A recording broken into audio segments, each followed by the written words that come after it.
Good morning, my fellow yoga travelers. I'm mighty glad to be alive today, and I hope that you are too, as we continue to live, laugh, love, learn, linger, and live the life we love. Well, it's Monday, so it's Poetry Day. This is called Ithaca, translated by Edmund Keeley and Philip Sherrard. As you set out for Ithaca, hope your road is a long one, full of adventure, full of discovery. Lystrigonians, Cyclops, angry Poseidon, don't be afraid of them. You'll never find things like that on your way, as long as you keep your thoughts raised high. As long as a rare excitement stirs your spirit and body. Lystrigonians, Cyclops, wild Poseidon, you won't encounter them, unless you bring them along inside your soul, unless your soul sets them up in front of you. Hope your road is a long one. May there be many summer mornings with what pleasure, what joy, you enter harbors you're seeing for the first time. May you stop at Phoenician trading stations to buy fine things, mother of pearl, coral, amber, and ebony, sensual perfumes of every kind. And may you visit many Egyptian cities to learn and go on learning from their scholars. Keep Ithaca always in your mind, for arriving there is what you're destined for. But don't hurry the journey at all. Better if it lasts for years, so you're old by the time you reach the island, wealthy with all you've gained on the way, not expecting Ithaca to make you rich. Ithaca gave you the marvelous journey. Without her, you wouldn't have set out. She has nothing left to give you now. And if you find her poor, Ithaca won't have fooled you. Wise as you will have become, so full of experience, you'll have understood by then what these Ithacas mean. All right, my friends, my journal writing people, or want to just talk about this to yourself or elevate the conversation, or let me know and I'll tell you what's going on with me. How do you keep your friends close? What is it to maintain friendships? Are you the one who reaches out? Are you the one who waits for other people to invite you? Tell me, how do you keep your friends close? I'll tell you what goes on in my life as well. All right, my teacher, B.K.S. Iyengar, always says that yoga is an art, it's a science.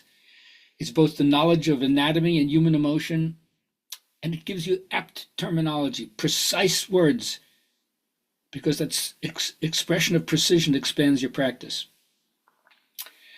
Now, my Buddhist meditation teachers always try to whittle down the ego, and they say, be less involved in your own self-conscious attempts to secure yourself in any given situation.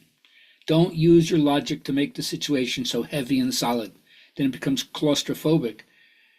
And then you feel like you're imprisoned by your own making it so in your mind with your narrative.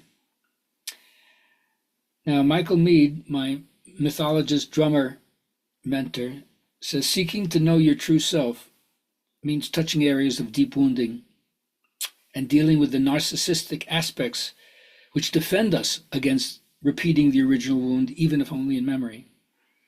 So that split that we have, this fragmentation that we have, if you avoid facing this, then you produce symptoms to draw your attention to it, disorders that continue to arise from that original wound, where behind that we have a certain kind of self-loathing, self-hate of unsatisfied desires that then rule our life and steal our life. So you got to do some psychological work. Now, the Christian mystics always remind us that the summit of ascent is the contemplation of God, and then the descent is compassion to humanity. But from Plato onwards, we start with the concrete and then you raise it to the abstract, and it's always upwards. Heaven is above, perfection is upwards. But in the Jewish tradition, the teaching is Emmanuel. God is among us, with us, not away from the earth, not away from the body, not away from imperfection, not away from sensuality. So learn about yourself. The study of yourself is the study of forgetting yourself and to see the interconnectedness that you have with everything. To be means to be related. And when you find this depth, you can call it the Imago Dei, the Christ, the Buddha nature, paradise, heaven, beatitude, the mandala.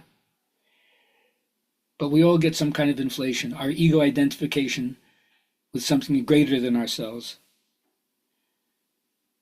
But does it develop the qualities of service? So if we abrogate to ourselves qualities of a greater something, the great self wants up, if we blow ourselves up beyond proportion, okay, that's ego inflation. But there is a connectedness to something that's greater. That's what it's all about. So the tide flows in, the tide flows out, it advances, it retreats, it repeats constantly. So don't watch the individual waves, my friends. Just watch the flow. Put your attention on the tidal flow. And then the affirmation masters will always remind you, to your own benefit, what are you allowing in your life rather than getting rid of what you don't want. Fine distinction. Hope you make it.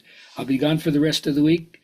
So although you're not going to be receiving something on the list, feel free to go to the website and cherry pick to your heart's content. Have a great day.